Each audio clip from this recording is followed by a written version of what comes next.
British Columbia Institute of Technology acknowledges that our campuses are located on the unceded traditional territories of the Coast Salish nations of Musqueam, Squamish, and Tsleil-Waututh.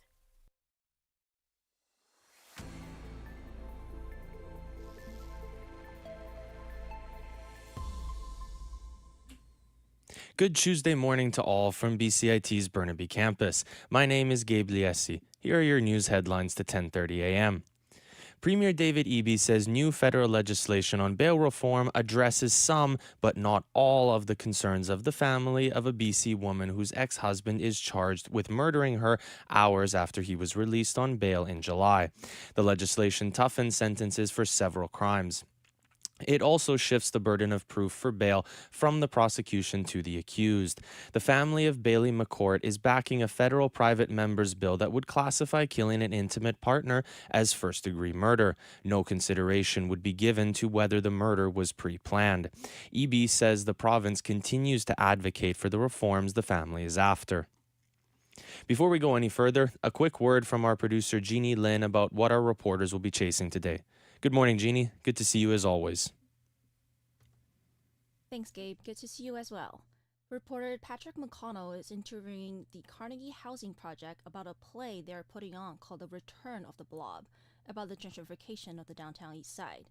On the topic of theaters, Orchid Lang will be talking about the Park Theater being saved and the importance of independent theaters for the local art scene and the community. Our Long Form segment, For the Record, is airing today at 2:30. Caroline Doyle is interviewing a youth mental health foundation about the mental health landscape changes as the weather changes. Gabby Roy is discussing the cancellation of the Adam Driver Star Wars movie. Please look forward to them. Back to you, Gabe. Thanks so much, Jeannie. Can't wait to hear those. Prime Minister Mark Carney is expected to tour the shipyards of Hanwha Ocean in South Korea in the coming days. South Korea is one of two bidders hoping to strike a multi-billion-dollar submarine deal with Canada.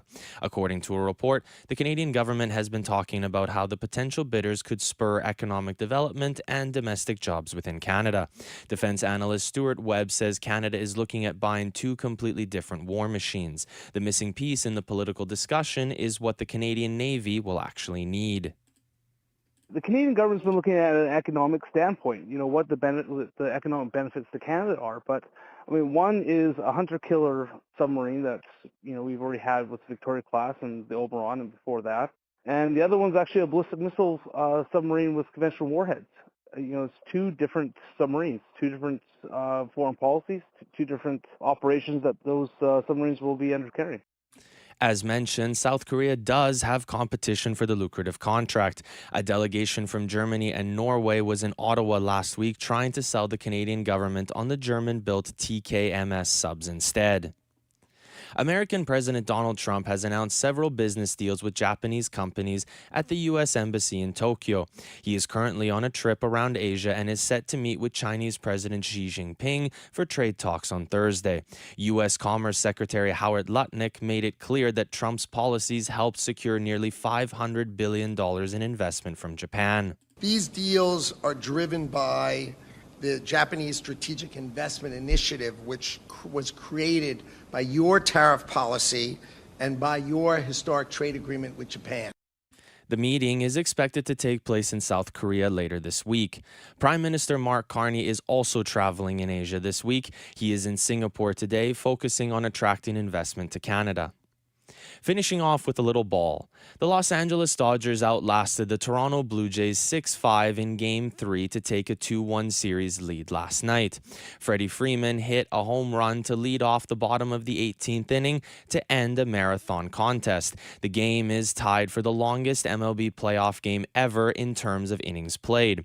Blue Jays manager John Schneider says his squad will be focused for Game 4 despite the length of this outing. Longest game in World Series history, whatever it is, tied for it. These guys are enjoying it. They were in the right mindset and the right headspace the entire time. You know what I mean? It sucks that it's late right now. We got to come back and do it again tomorrow, but these guys are going to be more than ready. Game 4 is tonight at 4 p.m. in Los Angeles. A bit of weather to wrap up. Showers are expected in Burnaby this morning. The high today will be 10. It's currently 7 degrees. Those were your news headlines to 10:35. I'm Gabe Liesi. Thank you for listening to BCIT's The Crow. Stay tuned for more on BCIT's 1680 The Crow. It's your career, your vision, your goal. Navigate it your way. Flexible learning is designed for you. Learn a new skill or earn a degree at your own pace. BCIT, flexible learning for a complex world.